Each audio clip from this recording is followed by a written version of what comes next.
여러분 안녕. 오늘은 20세기를 뒤흔든 핵인싸, 아니 핵천재 알베르트 아인슈타인에 대한 이야기를 해볼 거예요. 아인슈타인? 이름만 들어도 뭔가 머리 아픈 공식들이 막 떠오르시나요? 걱정 마세요. 오늘은 아인슈타인의 인생을 핵꿀잼 드라마처럼 풀어볼 테니까요. 자, 그럼 시작해볼까요? 아인슈타인은 1879년 독일에서 태어났어요. 그의 어린 시절은 어땠을까요? 아인슈타인은 사실 어린 시절 학교에서 그렇게 두각을 나타내지는 못했대요. 특히 암기 과목은 젬병이었다고 하네요. 이건 비밀이에요. 하지만 아인슈타인은 호기심 덩어리였죠. 주변의 모든 것에 대해 질문하고 탐구하는 것을 즐겼어요. 특히 과학, 수학에 미친 듯이 빠져 살았대요. 상상력도 엄청 풍부해서 빛을 따라 달리면 어떻게 될까? 시간은 정말 절대적인 걸까? 이런 엉뚱하지만 흥미로운 질문들을 끊임없이 던졌다고 합니다. 아인슈타인이 본격적으로 두각을 나타낸 건 바로 스위스 연방공과대학에 입학하면서부터예요. 그는 물리학과 수학을 전공했는데 뛰어난 실력으로 두각을 나타냈죠. 하지만 대학 졸업 후에는 한동안 취업에 어려움을 겪었어요. 그러다 스위스 특허청에서 일하게 되는데 이 시기가 바로 아인슈타인 인생의 터닝포인트가 됩니다.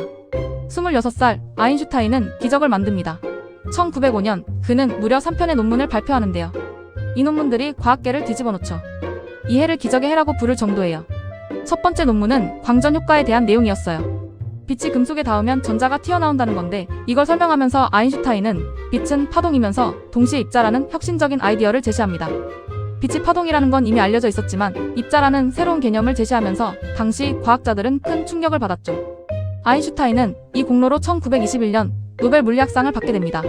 노벨상을 받기까지 16년이나 걸린 이유는 그의 이론이 당시 과학계에 얼마나 혁신적이고 받아들이기 어려웠는지를 보여주는 것이기도 합니다. 두 번째 논문은 브라운 운동에 대한 것이었어요. 물속에서 입자들이 지 멋대로 움직이는 현상을 설명하면서 분자의 존재를 증명했죠.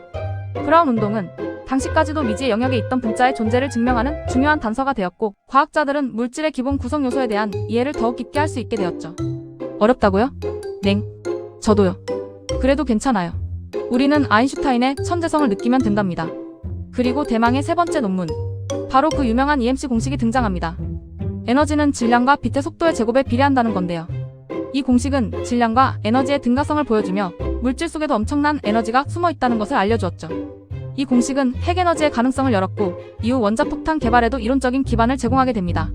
물론 아인슈타인은 전쟁에 반대했고 핵무기 개발에 깊은 죄책감을 느꼈습니다. 아인슈타인은 이후에도 특수상대성 이론, 일반 상대성 이론 등 엄청난 업적들을 남겼어요. 특히 일반 상대성 이론은 중력에 대한 우리의 이해를 완전히 바꿔놓았죠. 아인슈타인은 중력은 시공간의 왜곡이라는 멋진 아이디어를 내놓았고 이는 현대 우주론의 기초가 됩니다. 이 이론은 질량이 큰 물체 주변에서 시공간이 휘어진다는 것을 설명하며 블랙홀, 중력파 등 현대 우주론의 중요한 개념들을 이해하는 데 필수적인 역할을 합니다. 아인슈타인의 삶은 파란만장했어요. 유대인이라는 이유로 나치의 박해를 피해 미국으로 망명하기도 했고 평화를 위해 노력하는 모습도 보여주었죠. 그는 과학자로서뿐만 아니라 인류의 행복을 위해 헌신하는 따뜻한 마음을 가진 사람이었습니다. 아인슈타인은 끊임없이 평화를 외쳤고 핵무기 개발에 반대하며 세계 평화를 위해 노력했죠. 아인슈타인은 우리에게 어떤 메시지를 남겼을까요? 저는 이렇게 생각해요. 세상을 향한 호기심을 잃지 말고 틀에 갇히지 말고 끊임없이 질문하고 상상하라. 아인슈타인처럼 말이죠. 그는 고정관념에 얽매이지 않고 끊임없이 새로운 것을 탐구하며 자신의 생각을 과감하게 세상에 펼쳐 보였습니다. 아인슈타인은 우리에게 상상력은 지식보다 중요하다는 것을 몸소 보여주었죠. 자, 오늘 아인슈타인 이야기 어떠셨나요? 재미있으셨다면 주변 친구들에게도 이 영상을 공유해주세요. 좋아요, 구독, 알람 설정까지 잊지 마시고요. 다음번에는 더 흥미로운 과학 이야기로 돌아오겠습니다. 그럼 다음에 또 만나요. 안녕.